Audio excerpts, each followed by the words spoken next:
Como lo anunciamos, ya lo tenemos por la vía telemática al doctor Marcelo Aguilar. Él es médico, tropicalista, epidemiólogo y catedrático de la Universidad Central. Póngalo en pantalla el doctor Marcelo Aguilar. ¿Cómo está, doctor? Un gusto tenerlo nuevamente por acá en Ecuador en directo. Bienvenido. Buenos días, saludos, siempre una satisfacción compartir con ustedes. Gracias, doctor. A ver, doctor, bueno, el tema este que han convocado a los niños y jóvenes a clases presenciales, hay voces que están a favor y otros que están en contra.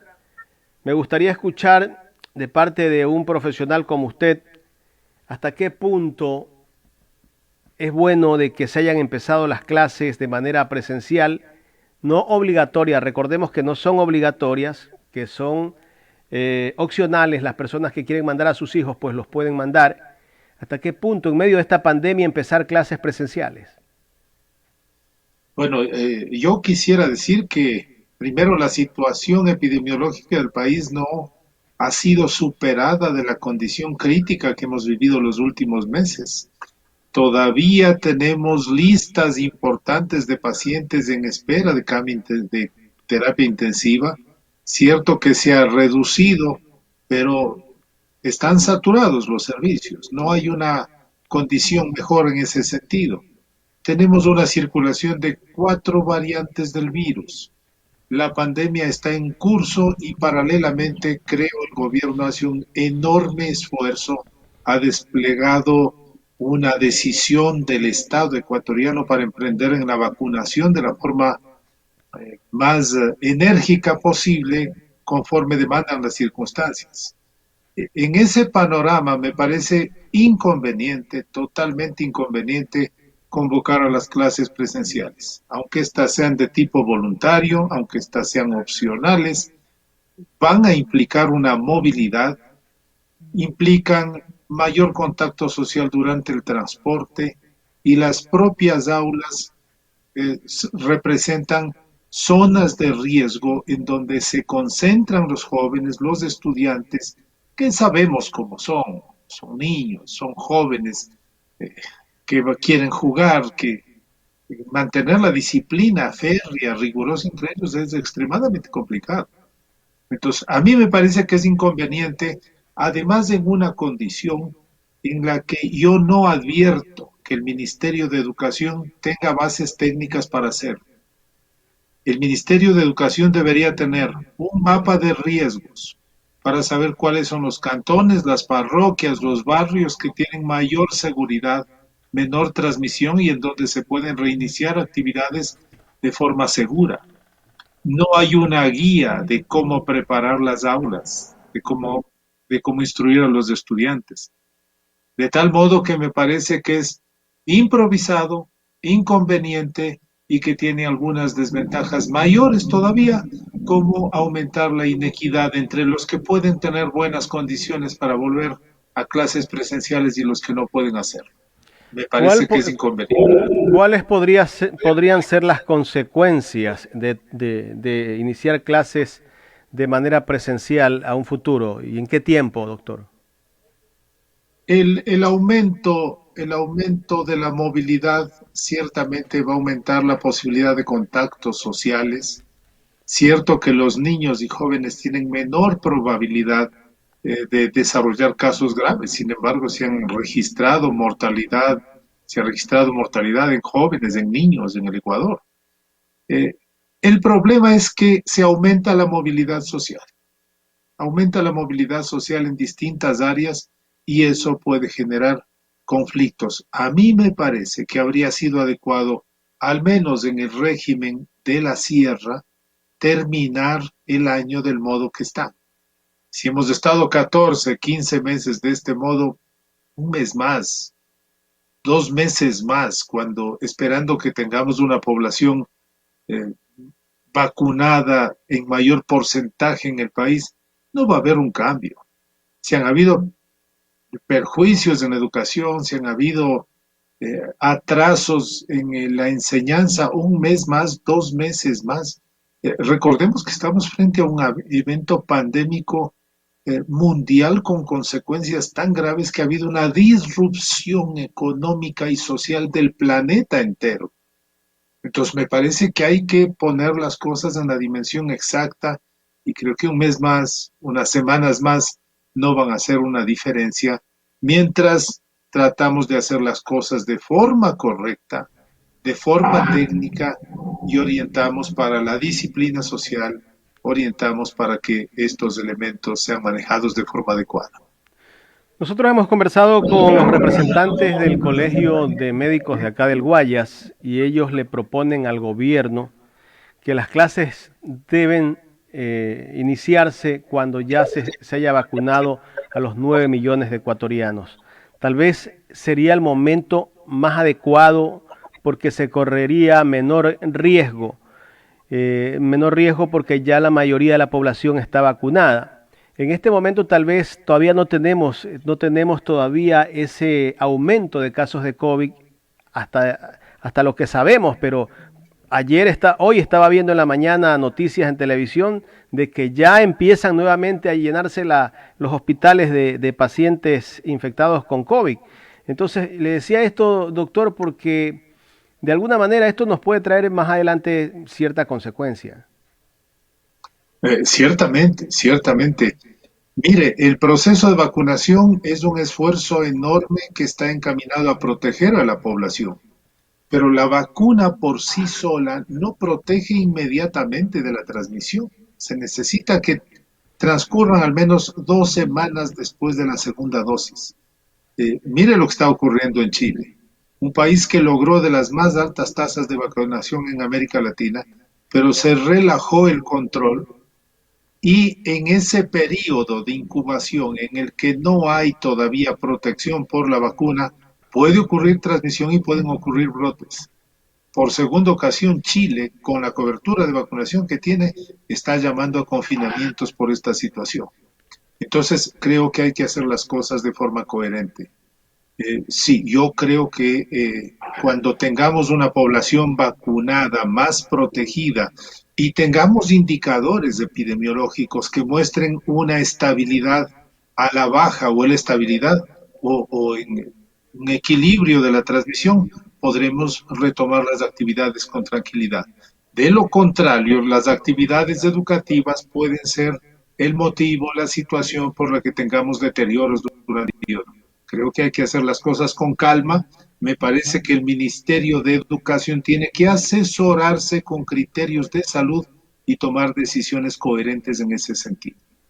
¿Usted no cree que esta no es una decisión del Ministerio de Educación, sino una decisión del gobierno? Tal vez el gobierno, preocupado por la reactivación económica, piensa que volver a las clases, porque la educación de alguna manera indirectamente mueve la economía, mueve al transportista, mueve al tantos suministros que utilizan los estudiantes. Bueno, en fin, es una preocupación más directamente del gobierno que el Ministerio de Educación y el Ministerio de Salud Pública.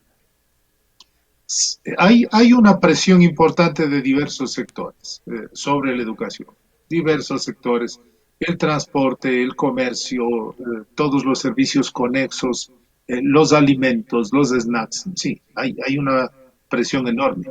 Pero aquí viene una cuestión fundamental. El COE, el COE nacional debe ser un organismo técnico que tome sus decisiones basada en datos y basado en evidencia científica. Durante toda la pandemia, desde mi punto de vista, el COE ha sido la institución más despistada, más desligada de la situación pandémica real. Las decisiones que han tomado han sido inadecuadas, incompletas, a destiempo. Los resultados que vemos son los brotes, no encontramos resultados adecuados en las decisiones que tomaron. Creo que en diciembre del año 2020 hubo una pérdida total de las condiciones de liderazgo del COE, de la Secretaría de Riesgos. Se perdieron las directivas técnicas y racionales. Fíjese cuáles han sido las consecuencias de las decisiones de diciembre. La situación epidémica que hemos tenido desde enero hasta abril. La mortalidad que hemos tenido durante este tiempo ha sido de las más altas durante la pandemia, exceptuando el brote brutal que ocurrió en Guayaquil en abril del año pasado. La comunidad científica, yo entre ellos, ha cuestionado seriamente el quehacer del COE. En el COE hay una estructura parlamentaria. Son 14 o 15 miembros de distintos sectores del país que opinan y que presionan. Pero los representantes de salud solo son dos y casi siempre ganan los intereses económicos vinculados a otras áreas y no los temas técnicos y políticos. Yo creo que es menester que el gobierno actual reorganice el COE tomando bases técnicas y científicas para que se puedan orientar de forma adecuada. Hasta ahora las decisiones que ha tomado el COE han sido parlamentarias, antitécnicas y que han puesto en riesgo la salud y la vida de la población ecuatoriana. El COE tiene que responderle al país. Esa es una cuestión que tiene que ser modificada. Hay un esfuerzo enorme del Ministerio de Salud, del Estado ecuatoriano, para responder frente a la vacunación. Yo creo que eso es rescatable, pero el COE tiene que ser modificado para que actúe sobre bases técnicas y racionales y podamos reactivarnos, pero con seguridad. Doctor, bueno, es una realidad lo que usted dice. Yo creo que el gobierno debe de cambiar o nuevamente poner gente más técnica dentro de ese organismo y actuar de manera técnica, no política. Ese es el otro problema. De lo que estábamos hablando hace un momento, el gobierno se ha acelerado porque quiere reactivar la economía, quiere que el presidente Guillermo Lasso quiere que su gobierno demuestre que ha mejorado la situación económica del país, pero en medio de esta pandemia es difícil. Yo creería que deberíamos esperar unos meses más y de allí ir probando a ver cómo nos va, doctor. Si ya hemos estado más de un año, año y medio, prácticamente con clases telemáticas, yo creo que hay que esperarse 2 o 3 meses más. Usted lo dice de forma muy correcta, hay que ir probando.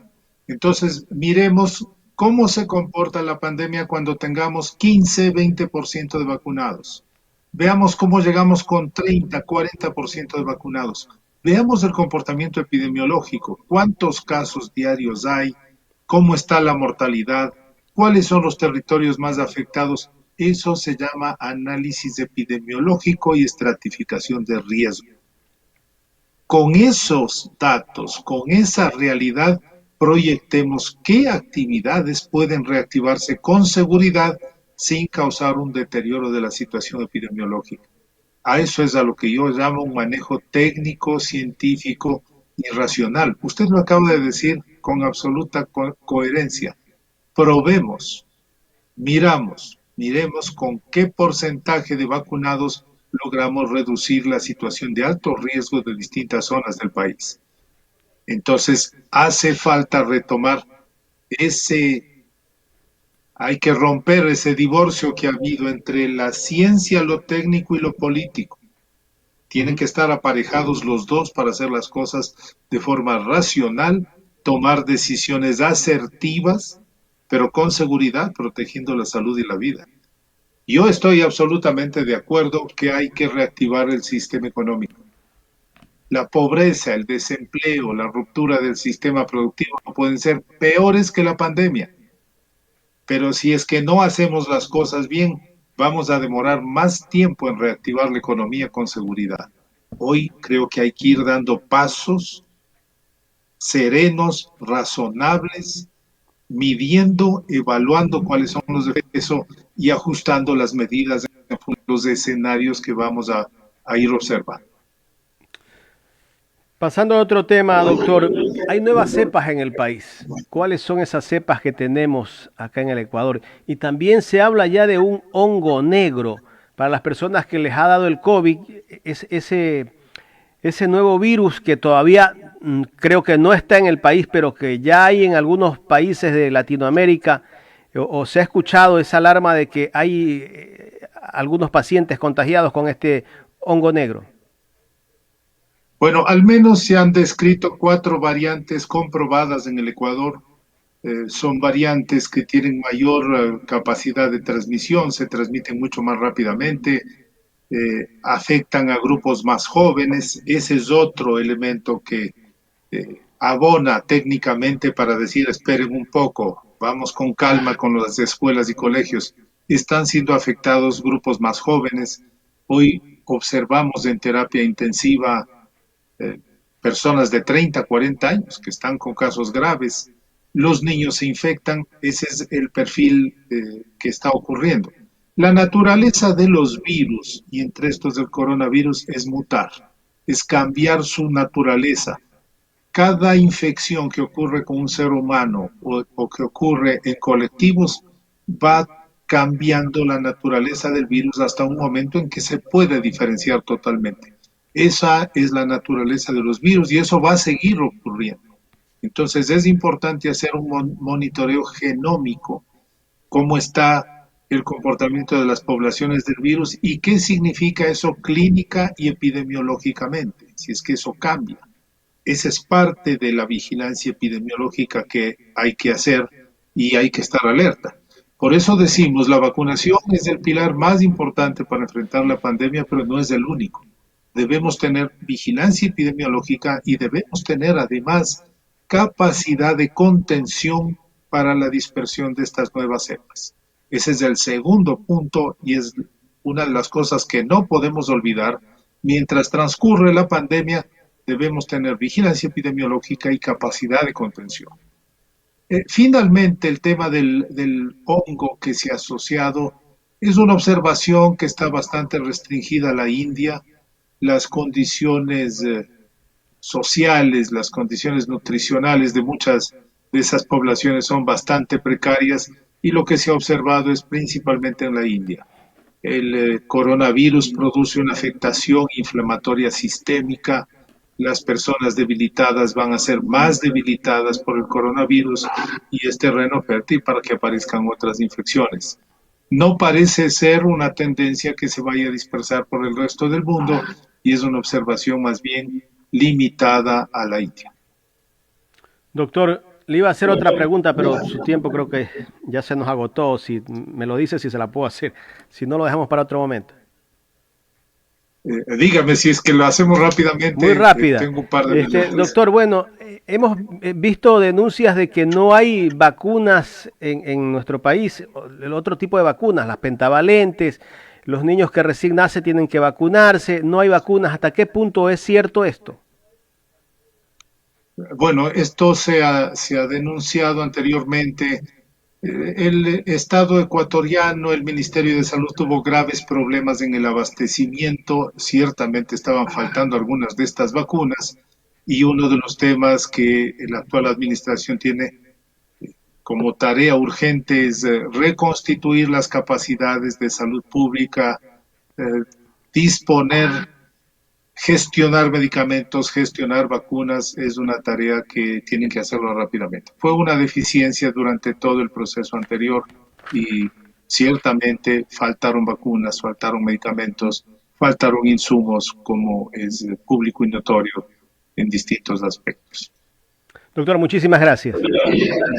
Un gusto de saludarlo y buenos días. Gracias al doctor Marcelo Aguilar, médico tropicalista, epidemiólogo y catedrático de la Universidad Central del Ecuador. Estuvo aquí en el programa Los Especialistas de Ecuador en Directo.